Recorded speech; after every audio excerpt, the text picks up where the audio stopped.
very good morning to you and welcome to the weekend edition of Trending Issues. Of course, it comes to you live from the studios of AF Television. How are you doing today? Thank you so much for joining us once again on the program Trending Issues. And don't forget, my name is Faith Okanwa. And this morning also I have a regular analyst in the person of Jennifer Uduak. Jennifer, you're welcome. Thank you.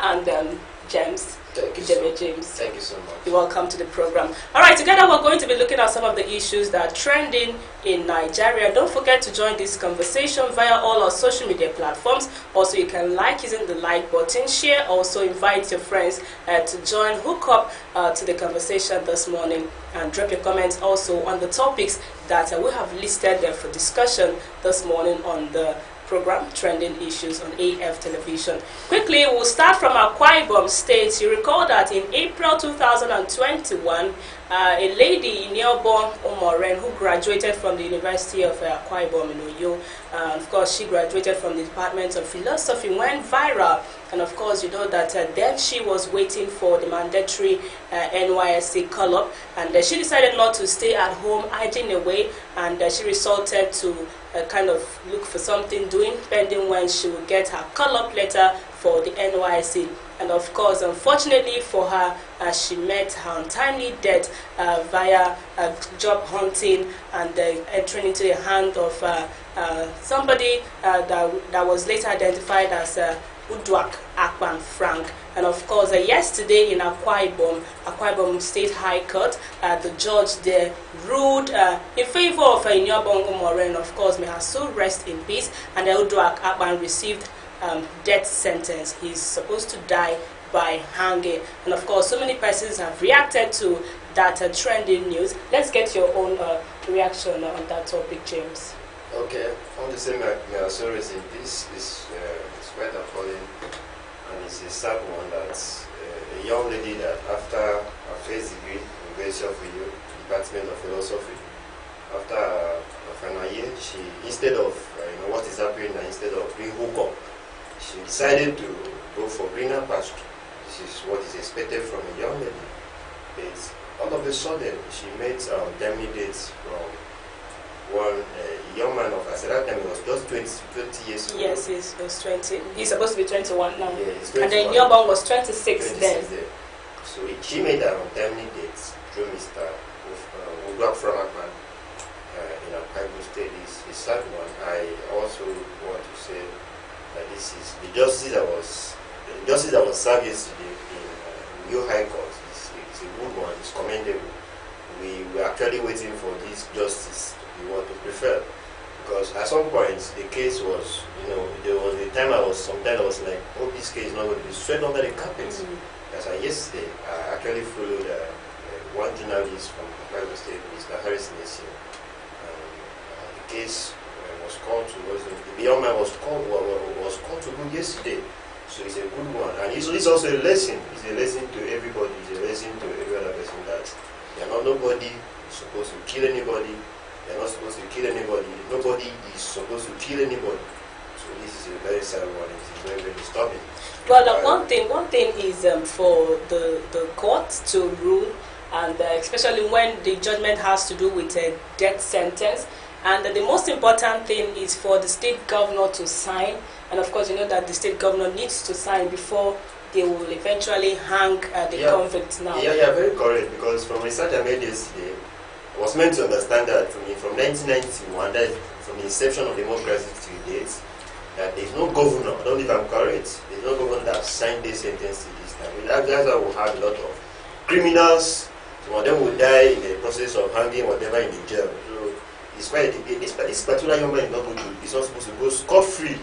Look at the gravity of crime they committed, taking a young person's life. I saw the family yesterday, and it was very, very painful. A young lady that just finished university. Now she's supposed to come out from service after the COVID-19. She's supposed to, after 2020, she's supposed to be in service, or maybe she's supposed to come back by this time. It's quite a sad one that she just died like this. I just pray that may her soul rest in peace, and I also want to commiserate with the family, and we should also take solace in the Lord. All right, Jennifer. Well, the incident is actually really very sad. the fact that she had to go through all the processes of school, because even in the picture we saw her write the number of semesters, number of exams she took, she went through a lot to come out, and then hoping to get a job, she was lured by the very thing she needed. Hoping to get a job, she met her untimely demise. It's really very sad. And also for Uduak Frank, that is justice being served rightly. We do hope that the government signs the death sentence petition. We do hope it happens. Although it's really very sad, because from the look of his face yesterday, you could see that he was actually regretting, I'm sure. No, he was not. Because he was not remorseful, yes. Because if you followed that trial from beginning till yesterday, which was the end of that trial, all the trial sections, he was not remorseful. He was still adamant, although that sometimes he agreed to have raped Umoren and murdered her. At the point, he would just twist and say, okay, I did not say that, I don't know Umoren. He was not remorseful. Him having to say all of that was probably what his lawyer may have told him to say. But, while he was being taken away, while he was in the vehicle, in the van, even tried to escape. Yeah, and I said that he tried to strangle one of the lawyers in court. I know he did try to escape, but there's a way you look at a person's face, you know how it is the person feels. He even had to swallow hard. I saw a video of him having to swallow hard.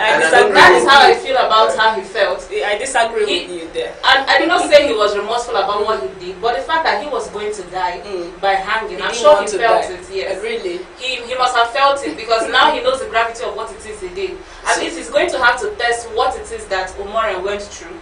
I wouldn't know the process as to how he killed her, but him having to die by hanging it's going to take a while, and it is going to be a very painful death for him.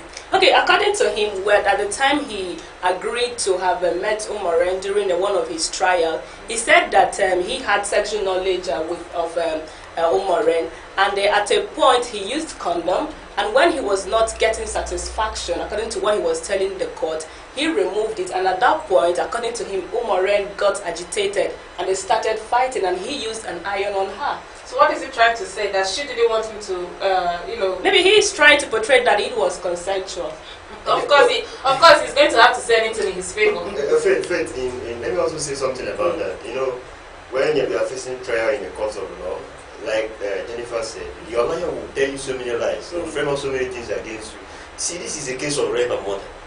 If you look at the definition of rape, is when somebody is, you've not sought the person's consent. You know what I mean? There was no consent. It was just a case of rape and murder. So there's nothing we should not believe in it. Because he wants to make it seem as if he saw the consent. He was defending himself, because he had to say Umoren picked what was it he said, and hit him, and then he had to do something to defend himself. Of course, he's going to have to say anything just to make it seem as though he's innocent. And for the fact that he wanted to run this, I don't know what. I never knew this guy knew the value of life. I'm sure the reason he wanted to run was after he was given the death sentence. Yes, of course, it was after he must have felt how. When someone tells you you're going to die, you're going to be scared of, obviously. Really. So that is what I was trying to say. From what I saw in the video when he was being carted away while in the van, I looked at his face. Even while he was looking out into space, he swallowed hard. Yeah, but that one doesn't count. It doesn't count. It does count. It does count that he is scared of death eventually. He is scared of death, but he was not remorseful. I'm not saying he was remorseful. No, I'm not saying he was remorseful about taking away Umoren's life. In as much as it was really very, very grievous. It's a very disturbing one. Yes, it's a very disturbing something. But he himself, he must have now known how important life is. Having been told that he's going to die, he now knows how important life is. Well, if you don't know that life is very important, just know that your life and other people's life are very important, and you have no right to take away the life, God-given life of another person. And of course, the family of Umoren are happy with that judgment, and of course, thank God that justice has been served, and also it will serve as a deterrent to other persons who are in the same business with that young man, or who are even thinking of going into such. And of course, it's still trending issues. AF Television joined the conversation this morning on all our social media platforms. Like, share, invite your friends to join the conversation, and you will not regret doing that. All right, quickly, let's move ahead on other topics we'll have. And for some days now, the President Muhammadu Buhari, have been under fire for what he did. And of course, maybe to President Muhammad Buhari, he has done so well in regards to that. You know that the president approved about 1.4 billion naira to purchase 10 exotic cars for the Niger Republic government. And of course, the Minister for Finance in the person of Mrs. Zainab Ahmed came out after FEC meeting to explain why the president released such fund for the purchase of vehicles to another country, Niger Republic. We'll take a quick look at the video of that Minister of Finance, and we'll be right back to talk about it. Over time, Nigeria has had to support its neighbors, especially immediate neighbors, to enhance their capacity to secure their countries as it relates to us. This is not the first time that Nigeria has supported Niger, Cameroon or Chad, and the president makes an assessment as to what is required based on the request of their presidents, and such requests are approved and the interventions are provided, is to enhance their capacity to protect their own territory as it relates to security also in Nigeria. Well, Nigerians have a right to ask questions, but also the president has a responsibility to make an assessment of what is in the best interest of the country, and I cannot question that decision myself. I have said that this is not the first time that Nigeria as a country has provided intervention to our neighbors following an assessment that it is in the best interest of Nigeria to do so. All right, according to the media, yes, we know that it is not the first time Nigeria is rendering a hand of help to our neighboring countries. Of course, we are not disputing the fact that if we have the resources, we can help others who are in their situation. But the point is that this kind gesture, so to say, is coming at the very point that Nigeria and her citizens are suffering. I mean, ASU is on strike. Everything is collapsing, the economy is collapsing, and everything is not going as it should. You know, I would like to, first of all, I would like to call this explanation of hers as explanation for foolishness. Because, like you've mentioned, there are lots of things that are, that are happening in this society as it stands. There are many things that we are being bedeviled by. We have the ASU, we have the health sector, we have workers that are not being paid salaries. And what our president thought best to do was to lend a helping hand. That is not to say that lending a helping hand is bad, but you should know when to be able to do that. And even if he had to do so, there should have been a sort of, having to curtail what it is he was giving out to the neighboring countries. You understand? He went all out for them, while his own country is in chaos. We have the ASU strike. What exactly is the ASU asking for? That money could have gone a long way to take those people back to schools. Now these children are at home suffering, and then when they get to see this sort of video, they start wondering what exactly is wrong with our president. Okay, James? Okay, I would say that what the minister said, she's doing her job. She's, how do I call it, she's the image maker of the government. If you are government appointee, you have to defend the government now. But even when you know that the person is not doing well? When you know that the person is not doing well. Can't you just resign? And detriment of, if you know that this is not good, you have to come and defend the government. But let's come back to reality. The issue now is the government is also insensitive. Looking at what is just like what President Muhammad just did. It's just a case of somebody that maybe in a family you know that your children are not feeling well. You want to feed another person. It says charity do what? Begins at home. Yeah. We live in a country. For the past 6 months, our students have been on strike. The lecturers are complaining of they've not been paid for the past 5 months. The insecurity is ravaging the country. We are owing a lot of things. Our education sector is not working. The health sector is not working. Our president is bent on spending money outside. Doesn't speak good of the president.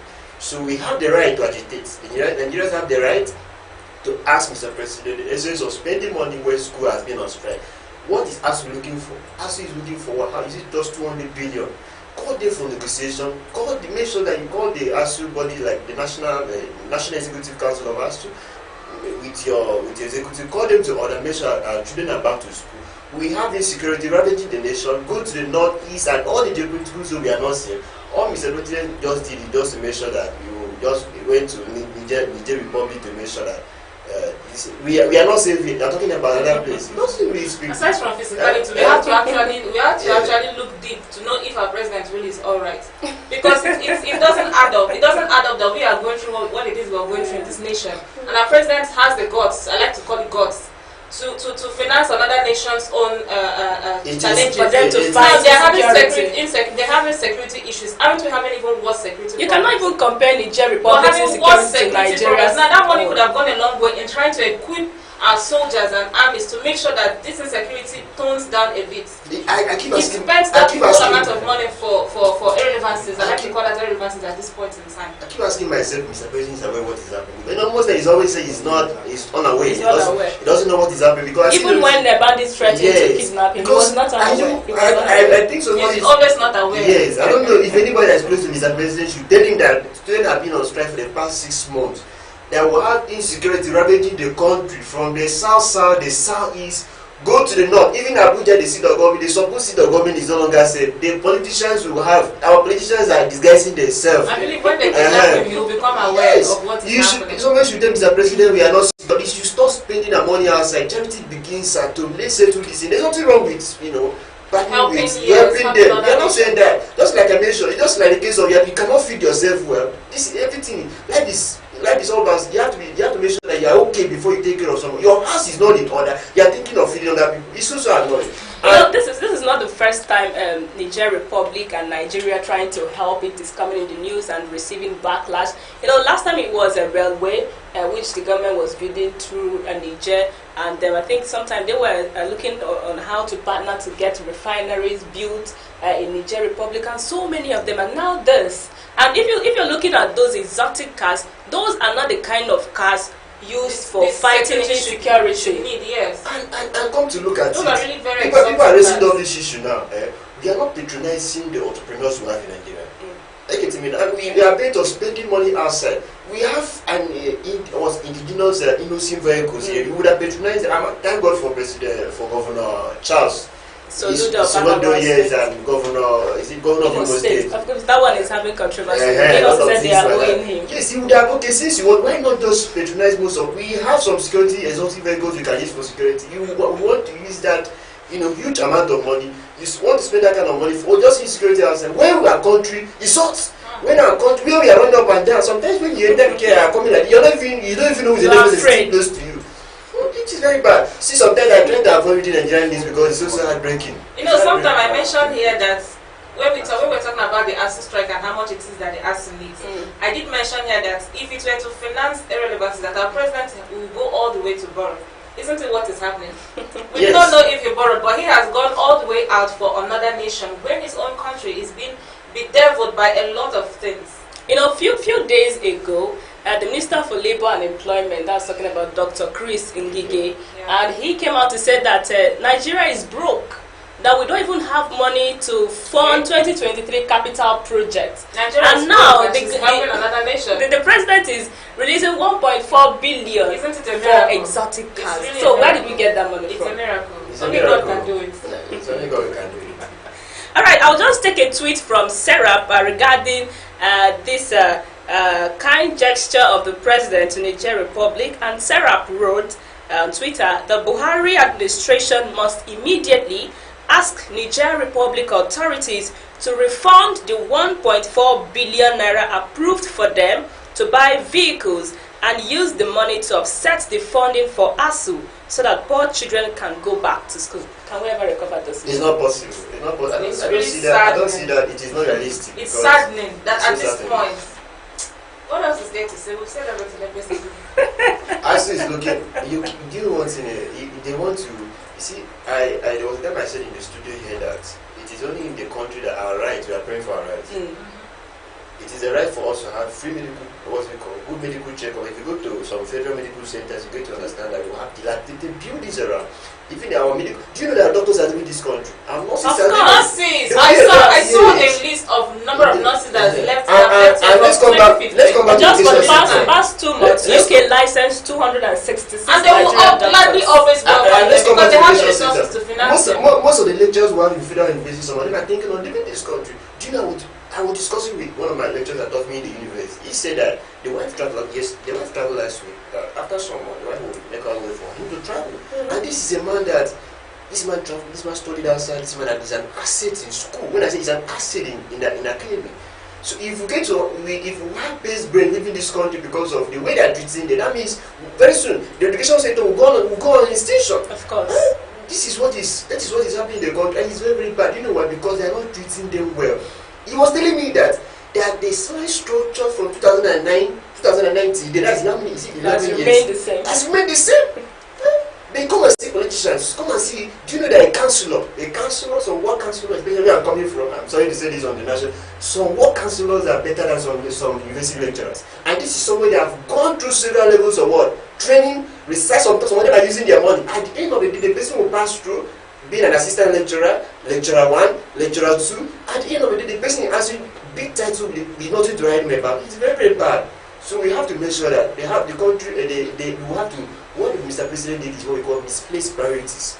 Alright, still talking about insecurity in the country. Of course, it is ravaging various states in our dear country, Nigeria. Yesterday, the Benue State Governor, that's talking about Governor Samuel Otom, inaugurated the first batch of what he tagged voluntary community guards to help fight insecurity in the state Benue State. You know that Benue State have always been in the news, Fulani herdsmen disturbing and what so and not. And of course, yesterday that inauguration held, and of course the governor granted an interview to journalists. We'll take a quick look at the video where he was talking about insecurity, and when we come back, we'll talk more on it.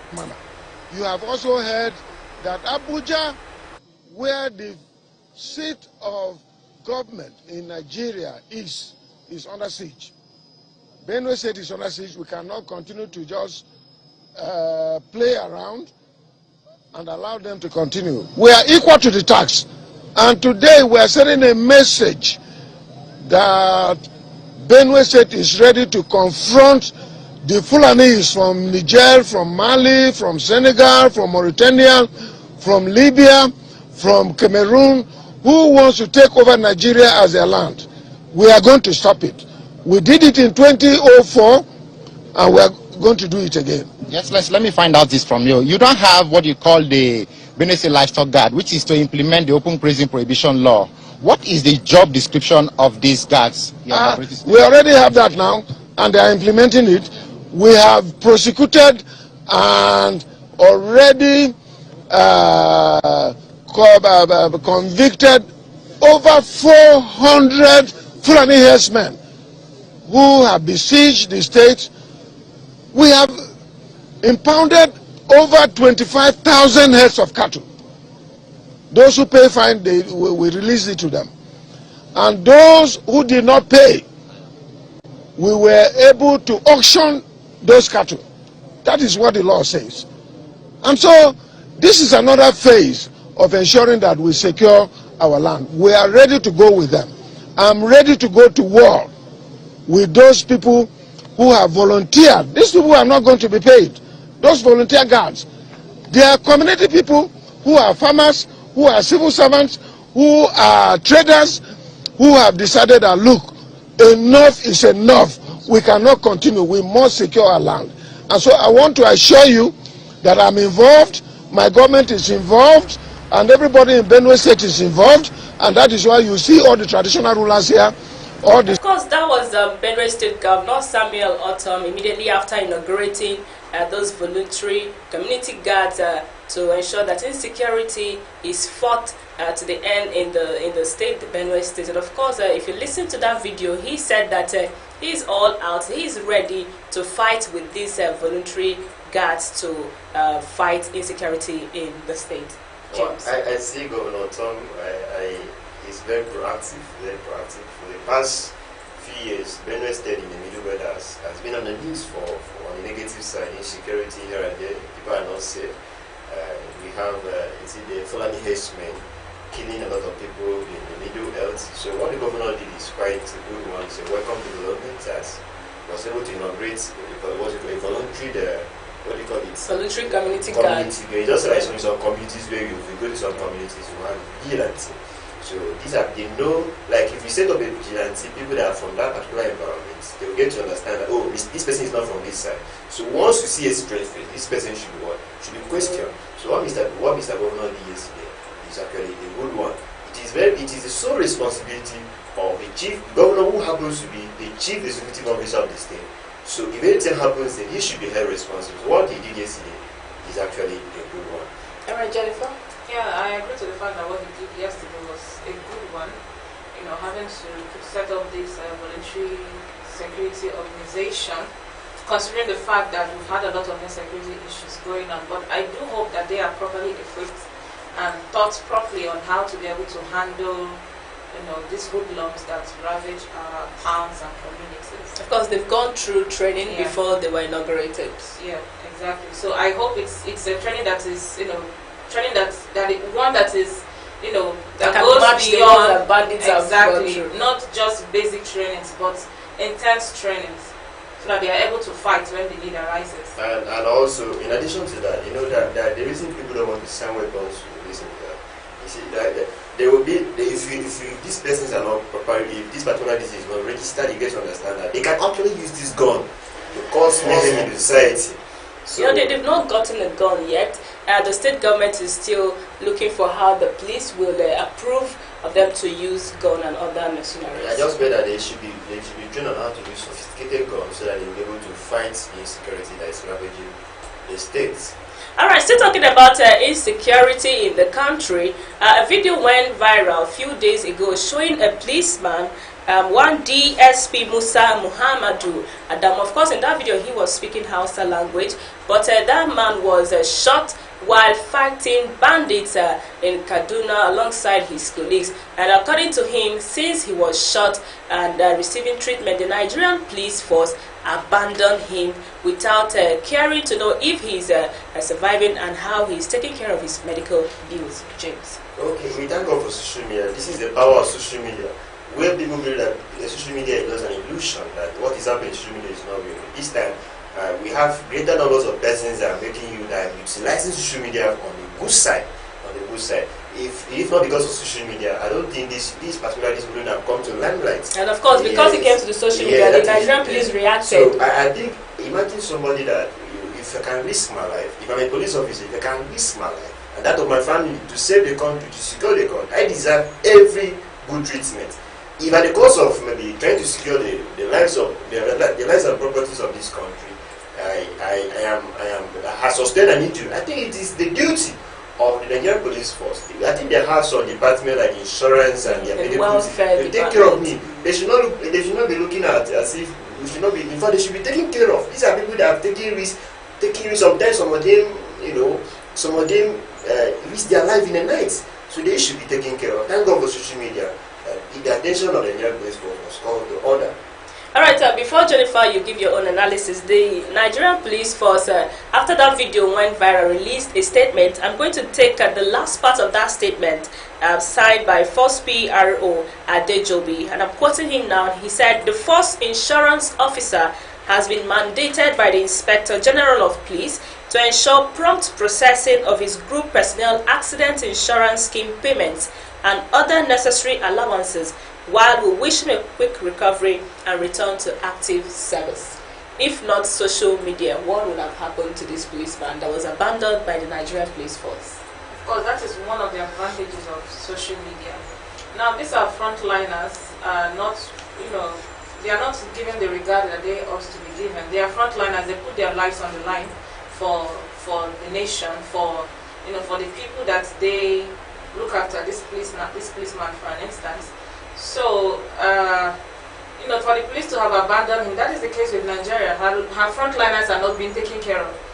You see, even the doctors as well, we call the doctors frontliners as well because they put their lives too on the line. During the COVID period, they had to, go through all the stress. Most of them even died because of the COVID. Of course. Exactly. So, I would like to, urge Nigerians, thank God for the advent of social media, because if it weren't for the advent of social media, we wouldn't even have known. This wouldn't have come to limelight like James has mentioned. So I think that's just the government should be able to do what it is they have to do for the frontliners. All right, and that is how we'll call it a wrap on today's edition of Trending Issues. Thank you so much for being part of today's edition of Trending Issues. Thank you, Jennifer, for your great analysis. Thank you, James, also. Thank you for having me. All right, and my name is still Faith Okanwa. Until we'll come your way next time, it is bye for now.